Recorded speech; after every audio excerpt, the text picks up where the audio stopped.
प्रभु यीशु मसीह के मधुर और सामर्थ्य नाम में आपको जय मसीह की। डेली बाइबल संदेश में आपका हार्दिक स्वागत है। आज 26 फरवरी है और परमेश्वर को धन्यवाद कि उसने हमें फिर से एक नया दिन दिया है, एक नया सवेरा दिया है, ताकि हम अपने जीवन की चाल चलन, सोच विचार और आचरण के द्वारा परमेश्वर को महिमा दें। वैसे भी हमारी जिंदगी उसकी अमानत है, उसके द्वारा दी गई हमारी जिंदगी है। आज हम जो कुछ भी हैं, जैसे भी हैं, सब कुछ उसकी दया और उसके अनुग्रह की वजह से है। आज के मनन के लिए हम मत्ती रचित सुसमाचार 5 अध्याय और उसकी 14वीं आयत को हम पढ़ेंगे। यहाँ पर प्रभु यीशु मसीह बातचीत करते हैं और कहते हैं, तुम जगत की ज्योति हो। जो नगर पहाड़ पर बसा हुआ है वो छिप नहीं सकता। लालटेन वाला गांव। इफिसियों 5 और उसके 9 में, क्योंकि ज्योति का फल सब प्रकार की भलाई और धार्मिकता और सत्य है। एक कहानी मैं आपके सामने रखना चाहूंगा। पुराने जमाने में अमेरिका की अधिकांश सड़कों पर रात को घोर अंधकार हुआ करता था। उन दिनों में बिजली का आविष्कार नहीं हुआ था। अक्सर रात्रि के समय पर जब लोग चलते थे तो बड़े बड़े खड्डों के कारण दुर्घटनाएं हुआ करती थी और बहुत सारे लोग गिर पड़ते थे, घायल हो जाते थे। परंतु वहां पर एक छोटा सा लड़का था जिसे ये बात बहुत बुरी लगती थी। उसने अपने घर के आगे लालटेन टांगना शुरू कर दिया। लोग उसकी हंसी उड़ाने लगे, परंतु धीरे धीरे गांव के लोगों ने महसूस किया कि एक बहुत अच्छा ये प्रयास है और फिर सब ने अपने घर के आगे एक लालटेन लगाना शुरू कर दिया। देखते देखते उस गांव की सड़कों में दुर्घटना होना बंद हो गया। सड़कों में रोशनी होने लगी और राहगीर वहां से जब जाते थे तो वे लोग उस गांव के लोगों को आशीर्वाद देने लगे, उन्हें बहुत अच्छा कहने लगे। प्रिय विश्वासियों, उस गांव का नाम आगे चलकर लालटेन वाला गांव पड़ गया। उस छोटे से लड़के का नाम था जॉर्ज वॉशिंगटन, जो आगे चलकर अमेरिका का प्रथम राष्ट्रपति बन गया। प्रिय विश्वासियों, यदि वो लड़का सोचता कि मेरे अकेले के लालटेन टांगने से क्या होगा, तो क्या होता? शायद वो गांव एक नमूना या आदर्श नहीं बन सकता था। प्रभु यीशु मसीह ने कहा, मैं जगत की ज्योति हूं। जो मेरे पीछे होलेगा वो अंधकार में ना चलेगा, परंतु जीवन की ज्योति पाएगा। यूहन्ना 8 और 12वीं आयत में प्रभु यीशु मसीह ने इस बात को कहा जब वो लोगों से बातचीत कर रहे थे। प्रिय विश्वासियों, मसीह होने के कारण हमारा कर्तव्य है कि हम यीशु की ज्योति को अपने घर में, अपने जीवन में चमकने दें।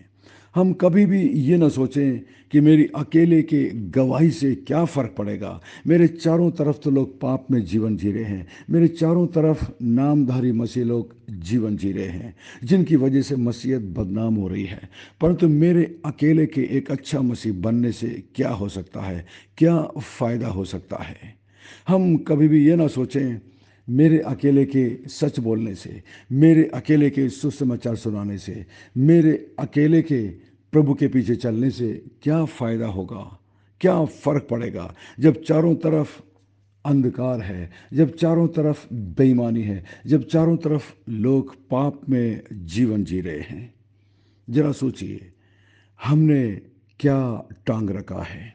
अपने गले में हमने क्या टांग रखा है? अपने घर पर हमने क्या टांग रखा है? क्योंकि लोग हमारे जीवन को देखते हैं।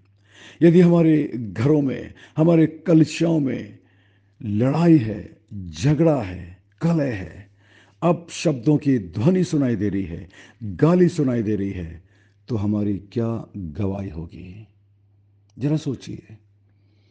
मैं ऐसे कई लोगों के बारे में जानता हूं जो अपने आप को मसीह बोलते हैं, अपने आप को क्रिश्चियन बोलते हैं, परंतु उनका जीवन एक अविश्वासी से भी गया बीता है। कई बार अविश्वासी लोग मुझसे बोलते हैं, अरे क्या आपने उनके बारे में सुना? वो भी तो अपने आप को क्रिश्चियन बोलता है, वो भी अपने आप को मसीह बोलता है, परंतु उसमें और आप में फर्क है। ऐसा क्यों? और मुझे इस बात को सुनते हुए कई बार शर्मिंदा होना पड़ता है, और कई बार हम जवाब नहीं दे पाते हैं कि ऐसा क्यों है। पहला पत्रस 2 और उसकी 12 में देखिए क्या लिखा है।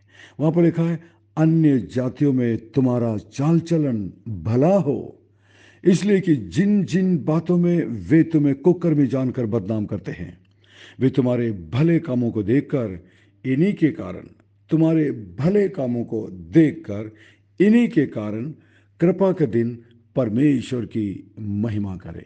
इसलिए प्रभु यीशु मसीह ने पहाड़ी उपदेश में अपने चेलों से कहा, तुम्हारा प्रकाश मनुष्यों के सामने ऐसा चमके कि लोग तुम्हारे भले कामों को देखकर तुम्हारे पिता की जो स्वर्ग में है महिमा करें। जरा सोचिए, इस आयत का मतलब क्या है। जब प्रभु यीशु मसीह ने कहा तुम्हारा प्रकाश मनुष्यों के सामने चमके, तो इसका लिटरली मतलब ये नहीं है कि हम अपने गले में एक लालटेन लटका कर घूमें, या हम एक दिया या एक मोमबत्ती अपने हाथ में लेकर घूमें, परंतु इसका मतलब ये है कि तुम्हारा जीवन, तुम्हारा चाल चलन, तुम्हारा सोच विचार, तुम्हारा आचरण, तुम्हारी गवाही ज्योति के समान दूसरों के सामने चमके, ताकि जब वे लोग आपको देखें तो उन्हें पता चले कि ये क्रिश्चियन है, ये एक मसीह व्यक्ति है, ये यीशु को जानने वाले हैं, ये यीशु को मानने वाले हैं, इसलिए इनका जीवन ऐसा है। इससे महिमा प्रभु यीशु मसीह को मिलेगी, इससे लोग हमारे पिता की बड़ाई करेंगे, और कितना अच्छा मौका होगा कि हम यीशु मसीह के बारे में उन्हें सुनाएं। हमारे जीवन का मकसद यही है, इसीलिए प्रभु ने हमें यह जिंदगी दी है। जब तक हम संसार में रहते हैं, ये हमारे जीवन का परम कर्तव्य है कि हम यीशु के लिए चमके, यानी कि हम यीशु के लिए बात करें, यानी कि हम यीशु की गवाही दूसरों के सामने रखें, ताकि वो भी हमारे प्रभु यीशु मसीह पर विश्वास कर सके, मन फिरा सके, उद्धार पा सके और परमेश्वर की संतान हो सके। जरा सोचिए और विचार करिए, एक दिन जब हम स्वर्ग में जाएंगे, एक दिन जब हम सोने की सड़कों पर चलेंगे, ऐसे कितने लोग होंगे जो आकर आपसे कह पाएंगे, मेरे भाई, मेरी बहन, आज यदि मैं स्वर्ग में हूं तो मैं उस दिन की वजह से हूं जिस दिन आपने मुझसे मुलाकात की थी, जिस दिन आपने मुझे यीशु मसीह के बारे में बताया था, जिस दिन आपने मुझे एक नया नियम दिया था, जिस दिन आपने मुझे प्रभु यीशु मसीह के संबंध में एक ट्रैक्ट या एक पर्चा दिया था, जिस दिन आपने मुझे चर्च में आने के लिए निमंत्रण दिया था। कितने लोग होंगे जो स्वर्ग में आपसे ऐसी बातें बोला करेंगे। मैं सोचता हूँ ये सबसे धन्य बात होगी। परंतु उसके विपरीत में सबसे दुख की बात यह होगी, कितने लोग ऐसे भी होंगे जिन्हें हमारी वजह से ठोकर लगी,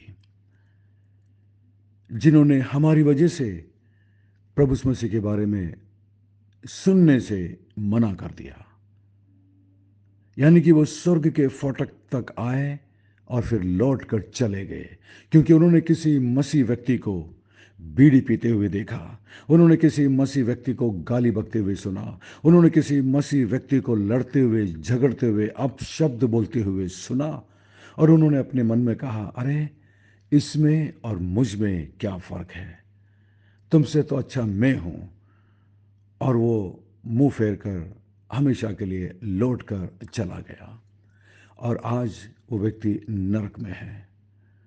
जरा सोचिए, वो नरक में से जब चिल्लाएगा, चीखेगा, रोएगा, अपनी दांतों को पीसेगा, शायद वो आपका नाम लेकर चिल्लाएगा।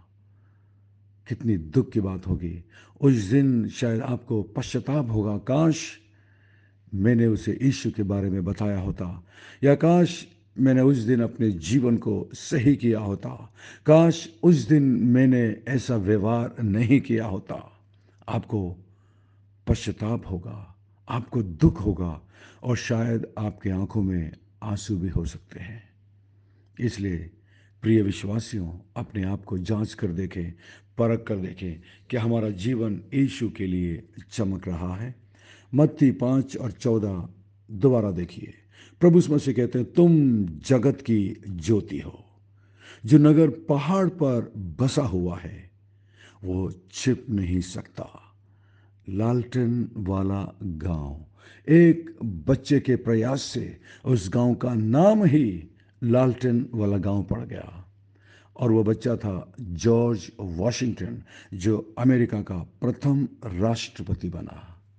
यदि आज आप यीशु के लिए जिएंगे, न जाने आने वाले दिनों में परमेश्वर आपको किस महान उद्देश्य के लिए और अपनी महिमा के लिए आपको इस्तेमाल कर सकता है। परमेश्वर आपको बहुत बहुत आशीष दे। आइए हम प्रार्थना करें। स्वर्ग में विराजमान जीवित और जिंदा परमेश्वर, अनुग्रहकारी दयालु पिता, विलंब से कोप करने वाले अति करुणामय परमेश्वर, धन्यवाद आज के अद्भुत दिन के लिए जो आपने हमें दिया है। आज हमारी मदद करिए, सहायता करिए प्रभु जी। आज हम जहाँ भी जाते हैं, जो कुछ करते हैं प्रभु जी, उन सब के द्वारा हमारे जीवन से ज्योति चमके, हमारे जीवन से एक गवाही निकल सके, हमारे जीवन को देखकर लोग आपकी बड़ाई कर सके। हमें क्षमा करना, माफ करना प्रभु, जब हमारे आचरण, जब हमारे चाल चलन, जब हमारे शब्दों के द्वारा हमने किसी को ठेस पहुंचाई, किसी के लिए हम ठोकर का कारण हुए, हमें माफ कर प्रभु, हमें क्षमा करिए मान परमेश्वर। और इस वक्त मेरे साथ जितने भी लोग इस बाइबल संदेश को सुन रहे हैं, जितने भी मेरे प्रिय विश्वासी भाई बहन मेरे साथ इस वक्त प्रार्थना में झुके हुए हैं, आप कृपया अपने हाथों को बढ़ाकर उन्हें छू लीजिए प्रभु। उन पर अनुग्रह और दया करिए मान परमेश्वर, और मदद करिए ताकि वो आपके लिए जीवन जी सके। मैं प्रार्थना करता हूँ मेरी बहन के लिए जो इस वक्त मेरे साथ झुकी है प्रभु जी, प्रार्थना में है प्रभु जी। मैं नहीं जानता उनकी आवश्यकता क्या है, इस वक्त वो आपसे प्रार्थना करती है। आप उनकी प्रार्थना को सुनकर जवाब दीजिए प्रभु, अनुग्रह करिए। मैं मेरे भाई के लिए प्रार्थना करता हूं प्रभु, आप अपने हाथों को बढ़ाकर उन्हें छू लीजिए मान परमेश्वर, उन पर अनुग्रह और दया करिए मान परमेश्वर। धन्यवाद, धन्यवाद, धन्यवाद प्रभु, हमारी विनती प्रार्थना को सुनकर जवाब देने के लिए धन्यवाद। सब कुछ यीशु मसीह के मीठे महापवित्र नाम से मांगते हैं, आमीन, आमीन। मैं आशा करता हूँ आज के संदेश के द्वारा परमेश्वर ने आपके दिलों से बातचीत की है। यदि आप आशीषित हुए हैं तो हमें जरूर लिखकर बताइएगा, और इस संदेश को अपने दूसरे मसीही दोस्त भाई बहनों के साथ शेयर करिएगा, ताकि वो भी प्रभु के इन संदेशों को सुनकर आत्मिक जीवन में मजबूत हो सके। और यदि आप इस संदेश को पहली बार सुन रहे हैं तो आप हमारे व्हाट्सएप ग्रुप में, बाइबल संदेश ग्रुप में शामिल हो सकते हैं। हमारा नंबर है 9927464924। Pastor Mani Thomas, Emmanuel believers church, Agra.